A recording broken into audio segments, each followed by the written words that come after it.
I just want to ask, what are the strategies that are being looked at to get this truth and this information out to the masses? I mean, you're not going to be on, your film's not going to be on NBC or ABC, which, you know, what everybody can have access to.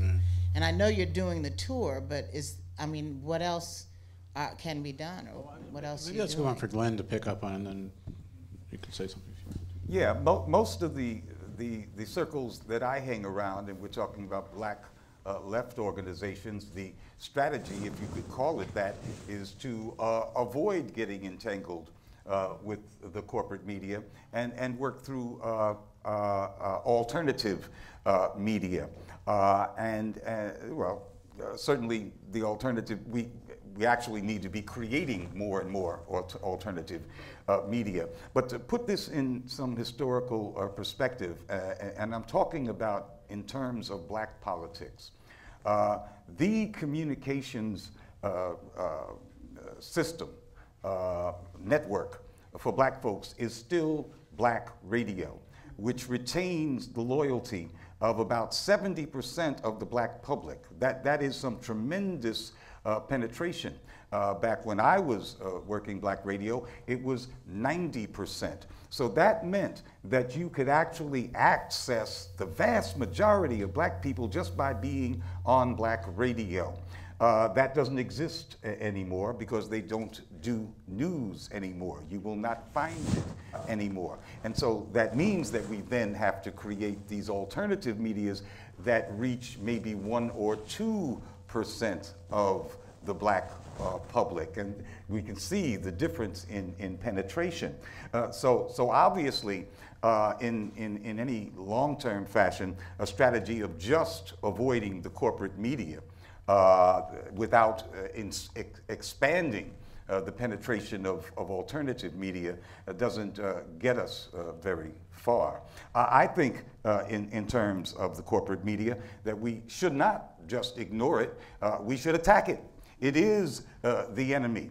We should try with our mass actions to withdraw, strip it of legitimacy, say directly that it is not credible by putting it on the list of those ruling class targets that we demonstrate and carry out other campaigns against. They should be active and aggressive like they are active and aggressive against us.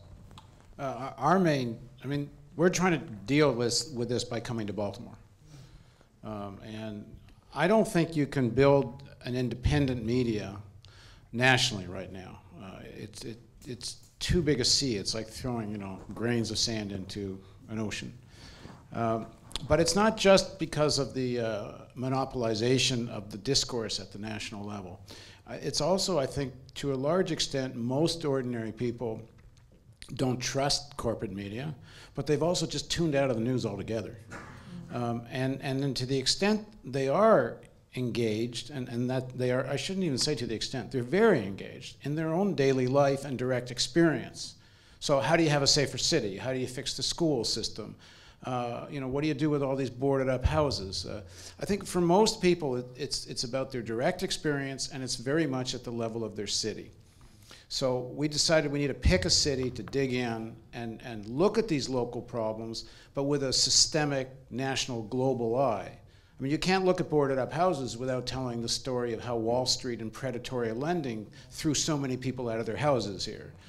You can't talk about crime in Baltimore with telling the history and story of the war on drugs and how it was actually aimed to spread drugs. And how the war on drugs actually created gang wars and created so much systemic crime. Even now, though, we're doing something like now. We looked at the 30 murders, and as of a week ago it was 30, it might be more now, that took place this year. Now the stereotype in everybody's minds is that this is drug wars. But so far, at least, still in initial investigation, but so far of the 30 murders, only 4 seem to be related to drug gangs, and all the rest are essentially domestic violence and all kinds of things that come out of living in poverty. And the solution, if the problem is living in poverty, then the solution isn't more policing, And it isn't how do you deal with gangs, it's poverty, it's employment, it's social services. I mean, if you really want a safer city, then invest in those things. But on television and the stereotype, it's all drug gang related. So our tactic or strategy is go local here and then hopefully a few other places, and slowly you can build up a critical mass where then it starts taking on a national significance. Because I think at the city level, you could say the corporate media is vulnerable. I mean, look at local news here. I mean, Jesus. I mean, they're sitting ducks to knock off. So that's where we're at. That's why we're here. Who else has a question? Yes, sir. All right, good evening, guys. My name is Marcus. A couple things to mention here. Just Paul, thanks for doing all this and coming to Baltimore and doing this. This is a city in need of this sort of information. We were in need of Baltimore. Very good. Well, it's mutual respect there, and I appreciate you putting this panel together. And it's a great conversation, a great film. Jean-Philippe, I have a question for you in a second. Glenn, thanks again for the photo and everything, and just excellent work. I'm a longtime reader of Black Commentator back in the day, and when it was free and stuff, and longtime reader of Black Agenda Report, and I've respected your work for a very long time, and so many others that are on your team there. So thanks for your work there. Just a couple of quick comments here. I think you've done a great job, Paul, of making these issues relevant, and the word relevancy for me is looms very large for me in terms of the work that I do, because I'm a sailor and I sort of bring this whole sailing world and I take elitism out of it, and I make it possible for people who never even thought about sailing to be involved in that sort of work. It's a sort of a freedom challenge and sort of an Underground Railroad sort of work in an experiential way. So I appreciate the fact that you've done this sort of thing in a relevant sense, and that's a great thing for me. One comment for you, Glenn. Over time I've become a little bit weary of this sort of right-left sort of dichotomy and sort of the colonial language. And what I tend to mention to people is, if they're so wrong, why are we calling them right? And why are they right? If you think about the mentality, it's a very corporatized attitude, because left is left behind and left out and left-handed and this sort of bad thing, and right is correct and it's righteous and all that. So, and of course Haile Gerima in DC just did his series at Sankofa, and also on the Black Left there. I was not there to attend it, but I'm aware of it. So it's just one of these things that over time I've become a little bit weary of saying right and left so casually. But I agree with the general premises of the idea. So anyway, I just wanted to mention that. Also for you, Jean-Philippe, just one last question, and all of you have just done a fantastic job here, and I really appreciate it all. I just wanted to encourage you to continue your work also in terms of just standing up to these folks. It's really inspirational to us, just here on the city level and local levels, and the kind of work that we're doing here. I've done a lot with young people and kids and stuff. I've worked in museums and boats, and I try to reach kids in places other than just the public setting, although I've been there too, in public schools. But one thing for you, Jean-Philippe, now that you've made the film and you're going out and making, letting people know about it and that sort of thing, have you thought beyond the film in terms of any other subjects that you are looking to tackle, and maybe some of your future film ideas? Thank you for your comments and the question. I'm definitely going to make some more films, and right now I'm looking at a number of subjects. As I explained earlier,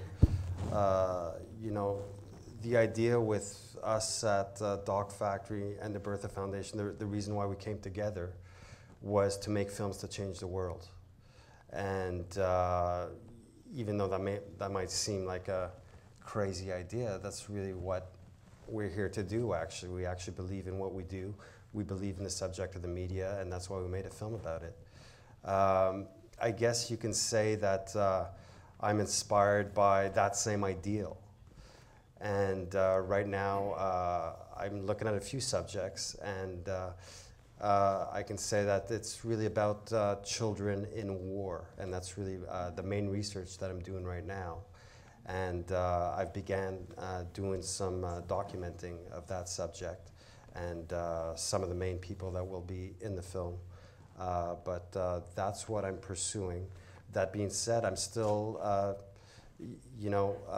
have some other ideas that are more tightly related to the film that I just made. So we're going to see what happens. When you make a documentary, it's hard to predict exactly what's going to happen, because essentially you're making a film about what's happening in the world today. I mean, that always affects a documentary. So those are just some of the things I'm working on.